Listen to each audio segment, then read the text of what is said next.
ស្រីមិនរួមថ្ងៃនេះថ្ងៃចូលឆ្នាំថ្មីតែព្រោះហេតុអ្វីទើបស្រីមិនរួមខ្មាស់អ៊ីនអ្នកណាឬមុំអាចទេបងចង់សុំអូនរួមលេងសូមអូនកុំឈរម្នាក់ឯងចំបែងរឿងអ្វីនាំតែឆាប់ចាំងកុំខ្មាស់កុំខ្មាស់កុំខ្មាស់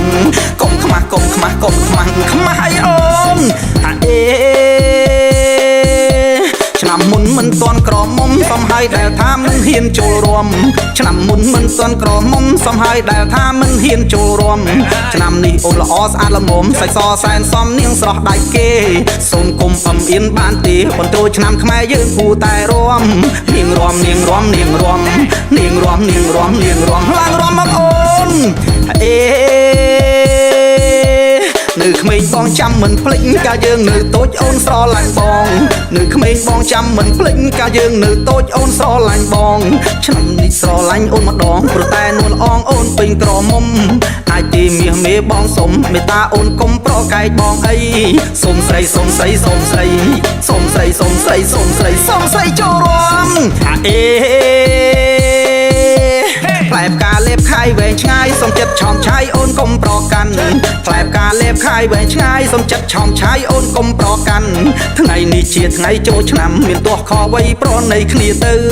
គោលបំណងធំណាពៅនិយាយត្រង់ទៅសូមអូននាងរួមនាងរួមនាងរួមនាងរួមនាងរួមនាងរួមនាងរួមរួមទៅអូន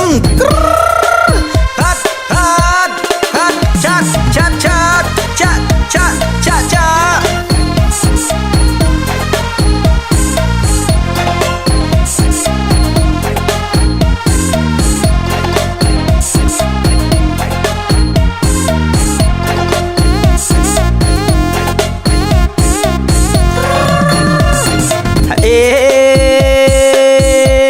នៅក្មេងបងចាំមិនភ្លេចកាលយើងនៅតូចអូនស្រឡាញ់បងនៅក្មេងបងចាំមិនភ្លេចកាលយើងនៅតូចអូនស្រឡាញ់បងឆ្នាំនេះស្រឡាញ់អូនម្ដងព្រោះតែនួនអងអូនពេញក្រមុំ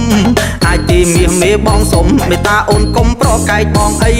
សុំស្រីសុំស្រីសុំស្រីសុំស្រីសុំស្រីសុំស្រីសុំស្រីចូលរួមអេផ្លែផ្កាលេបខាយវែងឆ្ងាយសុំចិត្តឆោមឆាយអូនកុំប្រកាន់ផ្លែផ្កាលេបខាយវែងឆ្ងាយសុំចិត្តឆោមឆាយអូនកុំប្រកាន់ថ្ងៃនេះជាថ្ងៃចូលឆ្នាំមានទោះខវ័យប្រណីគ្នាទៅគោលបំណងធំណាពៅនិយាយត្រង់ទៅសូមអូននាងរួមនាងរួមនាងរួមនាងរួមនាងរ